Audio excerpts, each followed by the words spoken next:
साधु जी एक बात याद रखना है आप, राजा की राजपीठ से निकला हुआ शब्द प्रत्येक प्रजा का पालन करने का धर्म है कि प्रजा को राजा की बात मान करके उनके शब्दों पर चलना चाहिए और आज्ञा का पालन करना चाहिए।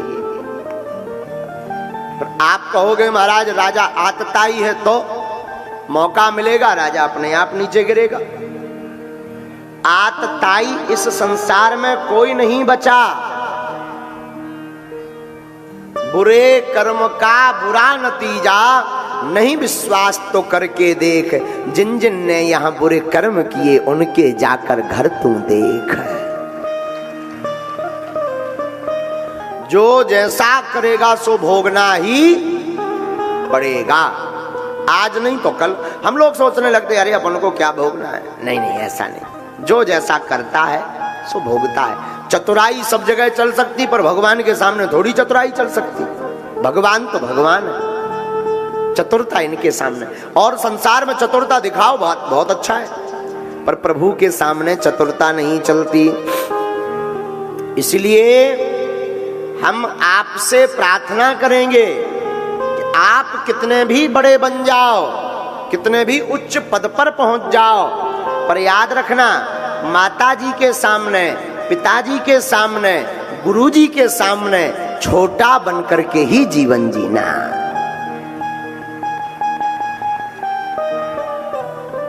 मां के सामने बालक ही बने रहना। अगर आप बड़ा बनने का प्रयास करोगे तो घाटा खा जाओगे, बहुत जल्दी विनाश हो जाएगा। हमारे पूज्य दादा गुरुजी कहते थे, बेटा जितना ज्यादा नाम बढ़े उतना ज्यादा भजन करना चाहिए। जो अभिमान लेकर बैठ जाता है उसका समूल वंश सहित नाश होता है। हाँ, ये प्रकृति किसी को माफ नहीं करती, चाहे वो कितना ही बड़ा क्यों ना हो। प्रकृति माफ नहीं करती, प्रकृति माफ कदापि नहीं करती। इसलिए स्वप्न में भी माताजी, पिताजी और गुरुजी के सामने बड़ा नहीं बनना चाहिए। इनके सामने तो नन्हे बन करके ही रहो, इसी में भलाई है। ऐसे समझो, कोई अगर पहाड़ से सिर पटके तो क्या पहाड़ का कुछ बिगड़ेगा? बोलिए बोलिए जोर से, नहीं बिगड़ेगा। तो भैया माता पिता गुरु अनुभव के पहाड़ हैं, इनके पास अनुभव बहुत होता है। हमारे आपके आने से पहले 20 साल पहले, 15 साल पहले तो माता पिताजी आए गए इस संसार में। हाँ जी या ना जी? तो हमसे ज्यादा अनुभव है कि नहीं? बोलो, है। फिर क्यों हम उनकी बात को नहीं मानते? कई बार हम लोग माता पिता गुरु को ही अपनी प्रभुता दिखाने लगते। जो दोष बन जाती है, दोष का मतलब कुदृष्टि पड़ जाती है, फिर उस व्यक्ति के ऊपर पितृ दोष लग जाता, उस व्यक्ति के ऊपर गुरु दोष लग जाता, और ऐसा व्यक्ति अच्छी खासी जिंदगी को नरक बना लेता। ऐसा कोई कर्म हो जाता जिस कर्म से वो निंदा का पात्र बनता और उसकी धरी धराई संपत्ति सब स्वाहा हो जाती है। इसीलिए माता पिता गुरुजनों के सन्मुख सदैव छोटे बनकर के रहो। बालक, शिशु बालक ना अपना देखता ना पराया। शिशु बालक में कोई दोष नहीं होता। छोटे से बच्चे को ना तो जाति का भेद होता है, कौन दुश्मन है कौन मित्र है, यह छोटे बालक को भान नहीं होता। वो तो जो बढ़िया प्यार से उसे बुलावे उसी के साथ चल देते हैं। जो चॉकलेट खिलावे सोई उसके साथ, जो ही खिलौना देवे सोई उसके साथ तैयार हो जाते हैं। जीवन में भक्त को भी बालक की भांति रहना चाहिए। जो भक्त बालक की भांति निर्वैर बिना दोष के जिंदगी जीता है, भगवान उस भक्त को अपनी गोद में बैठा लेते हैं। और जो भगवान के सामने ही बलवान बने, अरे हम तो भगवान के भक्त हैं, ऐसे लोगन की बहुत बुरी दुर्दशा हो। ना वो धरती के रहते हैं ना आसमान के है? ना तो वो धरती के रहते ना आसमान के रहते हैं। इसलिए भैया चतुरता नहीं करनी चाहिए। चतुरता से याद आओ हमें छतारी को चंगीलाल, हमारा एक चेला है चंगीलाल, छतारी में रात आजकल। ये इतना चतुर था कि भुट्टा, भुट्टा जानते हो भुट्टा, भुट्टा के खेत में जावे और कोई व्यक्ति वहां रहता नहीं था, ये खेत में खड़ा हो जाए और अपने से ही बोले बताओ 2 खाएं कि 4। अब वहां था तो कोई नहीं और अपने से ही जवाब देवे 4 क्यों, 10 खाओ, 4 में क्या होगा, 10 खाओ। अच्छा ठीक है। तो ये 10 तोड़ लेवे बढ़िया, 10-12 तोड़े और रोज खुद खावे, पड़ोसियां ना भी गवावे। जो खेत का मालिक था वो बड़ा परेशान। एक दिन खेत का मालिक खड़ा खड़ा देखता रहा तो ये फिर बोला अच्छा बताओ 2 खाएं चंगीलाल के 4। तो भीतरी से खुद जवाब दे करके स्वयं ही आवाज बदल के बोला 4 क्यों, 12-15 खाओ, अपना ही तो खेत है। मकान जो खेत का मालिक था वो बड़ा हैरान, बताओ तो कितना विचित्र आदमी है, कितना छलिया आदमी है। लेकिन मकान जो खेत का मालिक था वो भी बड़ा चतुर था। एक महात्मा के पास गया, उसने समस्या बताई, ऐसी आफत है। बोले कोई प्रॉब्लम नहीं, इसकी भी एक दवा है। बोले क्या दवा है? बोले तुम जब ये स्नान करने जाए तब ऐसा ऐसा कर देना, कान में बोल दिया। तो नदी में स्नान करने जैसी चंगीलाल गया तो वो खेत का मालिक खड़ा होकर के बोला जोर जोर से बताओ नदी महारानी चंगीलाल को 2 डुबकी लगाएं कि 10? तो खुद ही बन करके बोला 10 क्यों, 20-25 लगाओ। और गर्दन पकड़ करके जहां डुबकी दिलाना शुरू की सोई प्राण फड़फड़ा गए चंगीलाल के। बोले ये क्या है? बोले भुट्टा तोड़ रहे थे वो क्या है? सठे साठ्यम समाचरे, जो जैसा करता उसको वैसा ही भोगना पड़ता। ऐसे समझो 2 भाई थे, दोनों भाइयों में बड़ा भाई बड़ा चतुर, बहुत चतुर।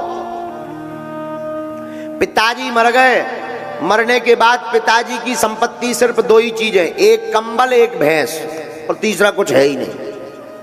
तो बड़ा भाई चतुर तो कहा बंटवारा कर लो। छोटे भाई ने कहा बंटवारा कर लो, रोज की लड़ाई बंद हो जाएगी। तो बड़े भाई ने कहा बंटवारा क्या करना, घर का काम है, दोनों एक ही जगह रहते हैं, एक काम करो आपस में बांट लेते हैं। बोले क्या? एक भैंस है एक कंबल है, तो अगर भैंस को काट नहीं सकते, कंबल को फाड़ नहीं सकते, गड़बड़ हो जाएगा। एक काम करो दिन में कंबल तुम्हारा, रात को हमारा।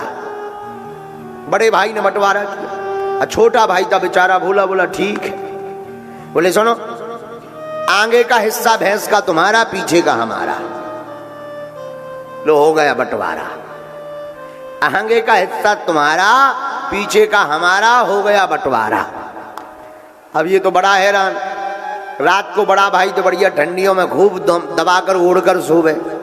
अब जी सो एकांत कोने में बैठे, आगे ताप ताप कर निकाले। जब सुबह हो जाए अच्छा लो भैया अब हमारी हमारा समय पूरा हो गया, अब तुम लो, अब दिन भर तुम्हारा है।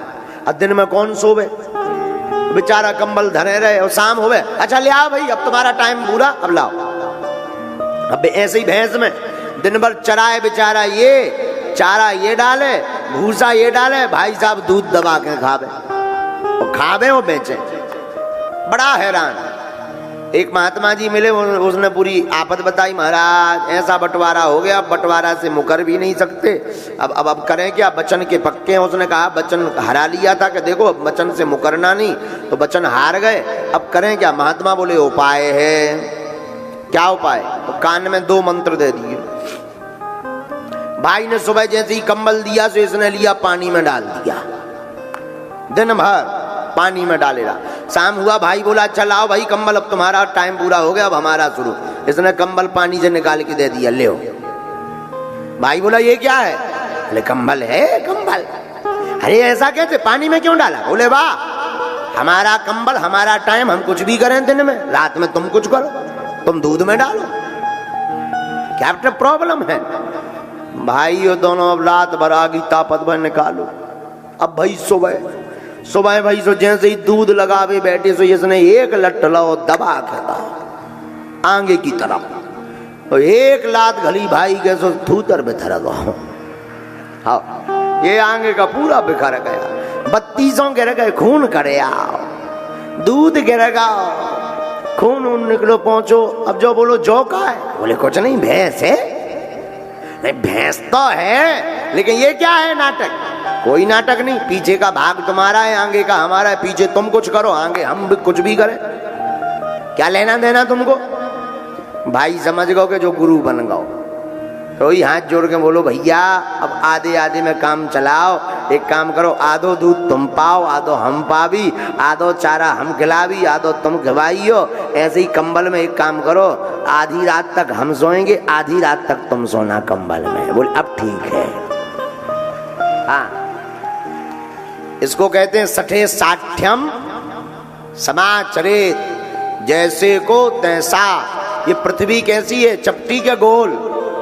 बोलो कैसी है? जोर से बोलो। गोल है। गोल का मतलब क्या है? जिंदगी में तुम जहां से जिंदगी शुरुआत करोगे वहीं पूरी होगी। अच्छा ऐसे समझो, ऐसे समझ में, ऐसे समझो, बचपन में जब छोटा सा नन्हा सा बालक होता है, दांत नहीं होते हैं, एकदम छोटा होता है। और बुढ़ापे में भी दांत नहीं होते, क्योंकि जिंदगी की शुरुआत बिना दांत से होती है, तो बुढ़ापे में भी सब दांत गिर जाते हैं। जिंदगी की विराम भी बिना दांत के होती है। अच्छा पृथ्वी गोल है, ये ऐसे समझो। जब गरीब आदमी है तो साइकिल चलाता है, हाँ जी या ना जी, साइकिल से जाता बेचारा, पैसा जोड़ जाड़ के साइकिल चला। अच्छा अमीर हो जाए, मोटरसाइकिल कारें लिप जाए, बड़ो मकान बन जावे, तो फिर क्या होता है? फिर फेंट बढ़ता है, फेंट, पेट बढ़ता है। तो फिर डॉक्टर कहते हैं एक्सरसाइज करो। एक्सरसाइज करते हैं तो कमरे में फिर साइकिल धर लेते हैं, तो फिर साइकिल पर दौड़ लगाते हैं। अंतर इतना है, गरीबी में जो साइकिल चला रहे थे वो एक मंजिल तक पहुंचाती थी, भीतर जो अमीरी में साइकिल चलाते हैं वो कहीं नहीं पहुंचाती है। पृथ्वी है गोल, जहां से जिंदगी की शुरुआत होती है वहीं एक ना एक दिन आना ही पड़ता है। हाँ जी या ना जी? जोर से बोलो।